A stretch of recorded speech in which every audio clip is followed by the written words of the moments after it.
Hi, I'm Erin Brodbeck, and I'm in 7th grade, and I will be reading Blizzard by John Rocco. One day, when I was a young boy, nearly 4 feet of snow fell from the sky. This is my story.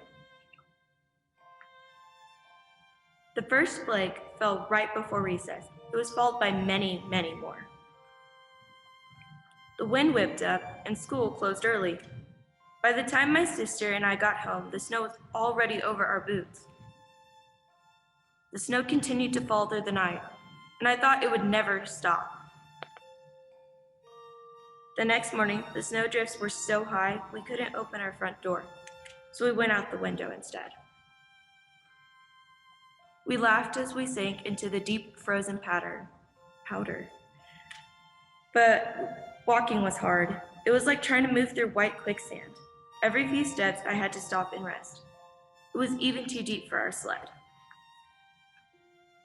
When we went back inside, we were cold, wet, and tired, and we made a camp by the wood stove, and our feet tingled as we sipped hot cocoa made with milk. On the third day, Dad shoveled the driveway so he could get the car out when the snowplows came. We dug tunnels and secret rooms under the snow. By day 4, the plows still hadn't come. I'd wonder if we ever see grass again. Inside, things got tense. As our food started to run out, I knew we couldn't survive much longer on hot cocoa made with water.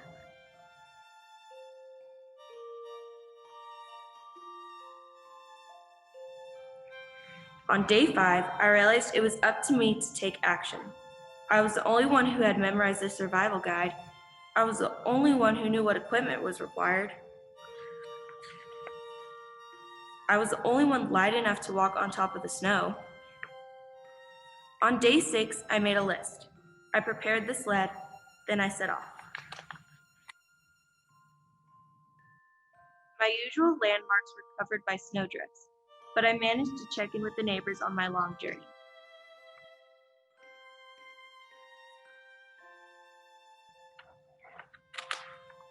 At last, I reached the store. I was tired, hungry, and chilled to the bone, but I couldn't think about myself. I was on a mission. Are you going to carry all this by yourself? Yes, sir, I got my sled. On the return trip, I raced to drop off the groceries before the sun went down. The grateful smiles and cheers gave me the energy I needed to make it back home.